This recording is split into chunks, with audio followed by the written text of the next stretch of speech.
आज हम एक जैन कहानी से जानेंगे कि पाप चाहे छोटा हो या बड़ा, उसका फल अवश्य ही भोगना होता है।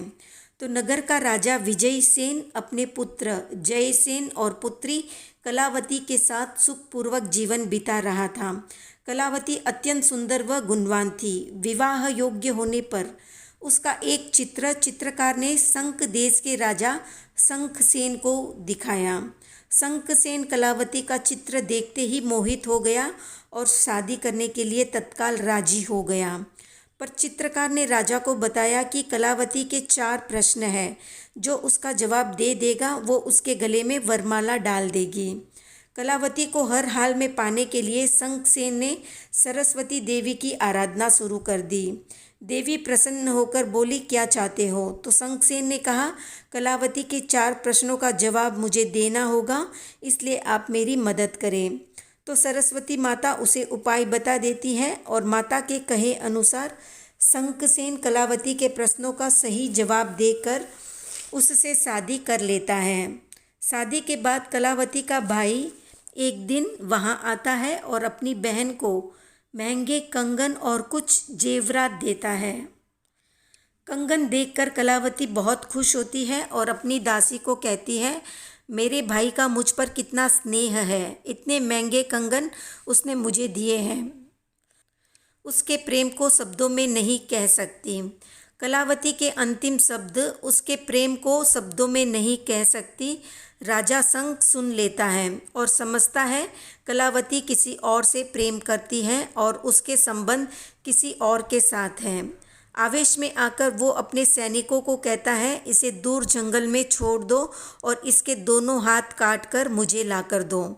सैनिक उसे दूर जंगल में ले जाते हैं और उसके दोनों हाथ काट कर उसको जंगल में अकेला छोड़ राजा को कटे हुए हाथ दे देते हैं। कटे हुए हाथ में पहने हुए कंगन पर जयसेन का नाम देखकर राजा को अपनी गलती का एहसास होता है। उधर गर्भवती कलावती दोनों हाथों के काट दिए जाने पर रोती है। उसे वही प्रसव पीड़ा होती है और वन में नदी के किनारे एक बच्चे को जन्म देती है। हाथ न होने के कारण वो बच्चे को कैसे उठाए, कैसे खिलाए पिलाए, इन समस्याओं के आने पर वो नदी की ओर जाती है और नदी की अधिष्ठात्री देवी को अपने शील व्रत का हवाला देते हुए मदद मांगती है। नदी की अधिष्ठात्री देवी उस पर दया करके उसे दोनों हाथ दे देती है।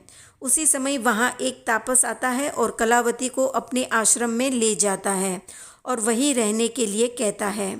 उधर राजा अपने सैनिक बल के साथ कलावती को ढूंढता हुआ आता है और उसके दोनों हाथ जुड़े हुए देखकर खुश होता हुआ उससे माफ़ी मांगता है और उसे राजमहल ले जाता है। राजमहल में अचानक एक ज्ञानी संत का आना होता है। तो कलावती उनसे पूछती है, मुनिवर, मैंने ऐसा कौन सा पाप कर्म किया जो मेरे दोनों हाथ बिना किसी अपराध के काटने पड़े? मुनि कलावती को उसके पिछले जन्म के बारे में बताते हैं और कहते हैं, पिछले जन्म में तुम महेंद्रपुर के राजा नरविक्रम की पुत्री सुलोचना थी। राजा नरविक्रम को भेंट में एक तोता मिला। तुम उसे बड़े प्रेम से पालने लगी। एक बार तुम उस तोते को साथ लेकर मुनि दर्शन के लिए गई। मुनि के दर्शन करते ही तोते को जाति स्मरण ज्ञान हो गया, यानी पूर्व जन्म दिख गया। वो जान गया कि मैं पिछले जन्म में मुनि था, लेकिन संयम में दोष लगाने के कारण या संयम की विराधना करने के कारण मैं तोता बना हूँ। ऐसा जानते ही उसने नियम बना लिया कि मैं भगवान, मुनि अथवा त्यागी जनों के दर्शन वंदन के बाद ही आहार ग्रहण किया करूँगा। दर्शनों के लिए अब तोता पिंजरे से निकलकर उड़ जाता। एक बार वो कई दिनों तक वापस नहीं आया। सुलोचना को यह बहुत ही बुरा लगा। जब तोता वापस आया तो उसने उसके पंख काट दिए ताकि वो उड़ ही न सके।